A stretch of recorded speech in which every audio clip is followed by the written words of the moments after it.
Hello everyone, আমি মৌ। তো চলে আসছি তোমাদের কাছে একটা বড় ভিডিও নিয়ে। হ্যাঁ, তো ভিডিওটা ছিল আমার ভাইয়ের অন্নপ্রাশনে, তার সাথে সাথে আমার জন্মদিনেরও। আমার জন্মদিনটা তো খুব একটা ভালো করে সেলিব্রেট হয়নি, বাট আমার ভাইয়ের অন্নপ্রাশনটা খুব সুন্দরভাবে সেলিব্রেট হয়েছিল।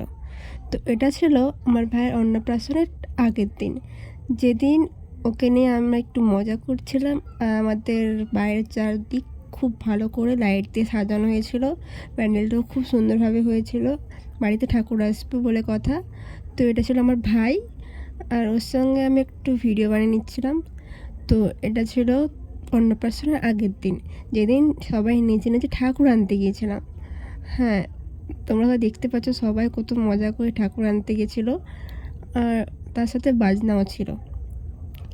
তো যাই হোক, আমরা নাচতে নাচতে বাড়ি ফিরছিলাম রাস্তায়। তো ওই দিন ওই সময়টায় বৃষ্টি পড়ছিল, কি বলবো, তো ভিজে ভিজে নাচছিলাম। তো তারপরে আমাদের বাড়ি এসেও, কারণ নাচ থামেনি, কারণ ঠাকুর এসছে, অনেক দিন পরে এসেছে বলে কথা।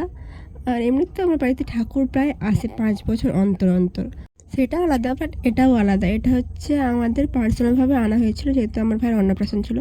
আর সেটা হচ্ছে আমাদের বংশে প্রত্যেক 5 বছর অন্তর অন্তর প্রত্যেকটা ভাইয়ের ঘরে আসে।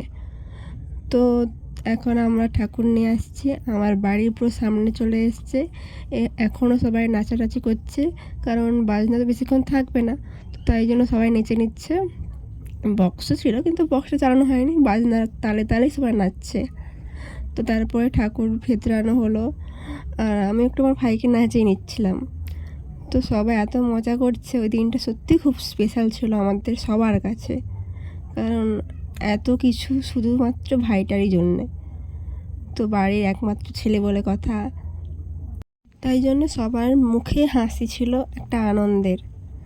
তো তারপরে আমাদের রাতে ছিল ষষ্ঠীর গান। ষষ্ঠীর গানের কিছু মুহূর্ত আমি তোমাদের সাথে শেয়ার করছি। তো আমি ছোটোবেলায় হয়তো দেখেছিলাম একবার, আর এই জ্ঞানের পরে এই প্রথম ভালো করেই ষষ্ঠীর গান দেখা।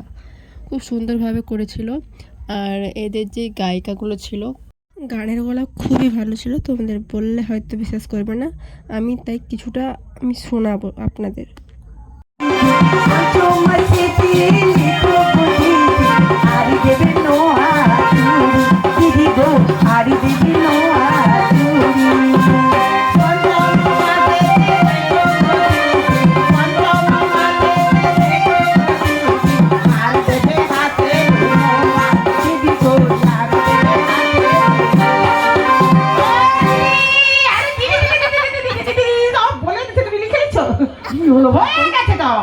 আরে যা বলছে আমি পাই টু পাই লিখে রাখছি।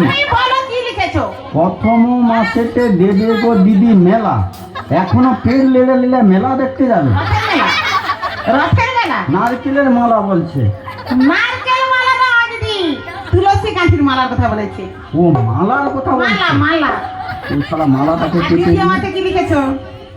আচ্ছা, দ্বিতীয় মাসেতে দেবে গো দিদি ঘুষি, ঘুষি মারলে পড়াক করে আচ্ছা না হয়ে যাবে। কোথায় মাথায় সে ঘুমায় কি জানি। বাবা দি ওইটা কেটে দাও। ঘুষির কথা বলেছে? হ্যাঁ ঘুষি, আরে ঘুষি। তো আশা করি তোমরা মজা পেয়েছো। আর এটা ছিল আমাদের রানিমাকে সাজ খাওয়ানোর পালা। তো এখানে আমার দিদা, মা, ঠাকুমারা, তো সবাই মিলে রানিমাকে সাজ খাওয়াচ্ছিল। তাই এইভাবেই সারা রাতটা কেটে যায়। আমরা ঘুমিয়েছি প্রায় 4টা 5টা। তো আমার বাবা দাদুরা হয়তো ঘুমোয়নি সেরকম। তো তারপরের দিন সকালবেলায় গোবর্ধন ধারী এসেছিলো, আর শীতলা মা আগের দিন এসেছিলো, ওই তো দেখালাম তোমাদের ক্লিপটা। তো এইভাবেই আমাদের ওই দিনটাও কেটে যায়, কারণ ওই দিনটা তো সেরকম কিছু ছিল না। সকালে যেরকম আর কীর্তন টাইপের হয়তো কীর্তন হয়েছিল, আর খাওয়ান দাওয়ানো সেরকম কিছু ক্লিপ নিতে পারিনি। তো একটা মজার ব্যাপার ছিল, গোবর্ধনধারী সেরকমভাবে এসেছিলো, আর যেই টাইমে এসেছিলো আমি সেই টাইমে ঘুমোচ্ছিলাম, কারণ আমি 5টার সময় ঘুমিয়েছিলাম। তো সকালে উঠতে আমার 7টা বেজে গেছে। তো আমি উঠে বাইরে গেছিলাম, আমি বুঝতে পারিনি যে বাড়িতে আমাদের গোবর্ধনধারী এসে গেছে। তো যাই হোক, আমি ঠিক করে দেখতে পেলাম না, এতটা মানে কী বলবো, দুর্ভাগ্য। যাই হোক, আমি প্রণাম করেছিলাম দূর থেকে। তো এটা আমার খারাপ লাগা যে আমি ঠিকভাবে দেখতে পাইনি, কারণ 5টা থেকে 7টার মধ্যে ওইটুকু সময় আমি ঘুমিয়েছি বলো। আমার ইচ্ছে ছিল আমার বাড়িতে ঠাকুর আসবে, আমি সেটা একটা ফটো বাঁধিয়ে রাখবো, কিন্তু আমাদের গোবর্ধনদাড়ি এসেই চলে গেছে। 10 মিনিট বা 15 মিনিট ছিল বাড়িতে। তো আমরা সময় পাইনি সেরকম, সকাল সকাল ভোগ দেওয়া হয়ে গেছে, তো চলেও গেছে। আমি একটা ফটো তুলে রাখতে পারিনি, এটা আমার দুর্ভাগ্য। যাই হোক, ভালো লাগলো যে এসেছিলো বাড়িতে। তো ওই দিন মাও চলে গেছিলো, আবার তার পরের দিন মাছ খাওয়ানো হয়েছিল, সেদিন আবার মা এসেছিলো, মাকে আনা হয়েছিল বিশেষ করে, কারণ মাকে তো ভোগ দিতেই হবে না। এই যে তোমরা দেখতে পাচ্ছ, এই মুহূর্তটা সত্যিই খুব বিশেষ ছিল। সবাই মিলে আমার ভাইকে দোলা দিচ্ছিল। তো তারপরে সবাই আস্তে আস্তে গিয়ে আমার ভাইকে আশীর্বাদ করছিল। তো হ্যাঁ, আমিও গিয়েছিলাম, বড় দিদি বলে কথা।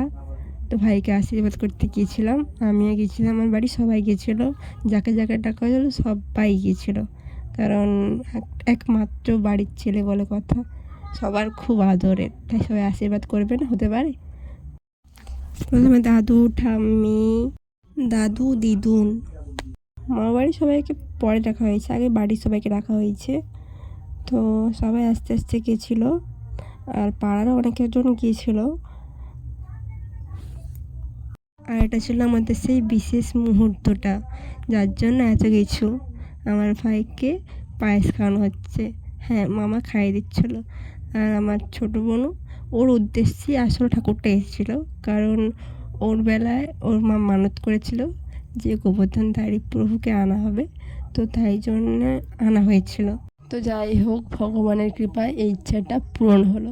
সবার ইচ্ছে ছিল বাড়িতে গোবর্ধনধারীকে আনার, তো প্রভু এসেছিলেন, সবার খুব ভালো লেগেছিলো।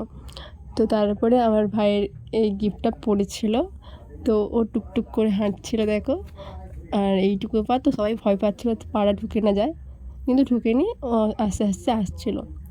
তো এটা হচ্ছে তার পরের দিন। তারপরের দিন আবার মা এসেছিলেন, তো মাকে তার সিংহাসনে বসানো হচ্ছিলো। তার পরের দিনও ভাইকে আবার খাওয়ানো হচ্ছিলো, ক্ষীরমালাই খাওয়ানো হচ্ছিলো, আর সুন্দর করে সাজানো হয়েছিল, কারণ কিছু ফটোও তোলা বাকি ছিল। আর এত সুন্দর করে অনুষ্ঠানটা হলো, কিছু ফটো মেমোরি বাঁধানো না থাকলে হয়। অন্নপ্রাশন হয়ে গেছে, তো এবার নিজে নিজে খাবে। তো ঠিকঠাক বসতেও পারেনি, সবার চেষ্টায় ও বসে নিজে নিজে খাবে বলে চেষ্টাও করছিল, খেয়েও নিয়েছি, তোমরা দেখো। তো ভিডিওটা ভালো লাগলে লাইক কমেন্ট শেয়ার সাবস্ক্রাইব করে যেও। আর এরকম ভিডিও পেতে হলে অবশ্যই চ্যানেলটাকে সাবস্ক্রাইব করে যেতে হবে, তো তাড়াতাড়ি সাবস্ক্রাইব করে যেও।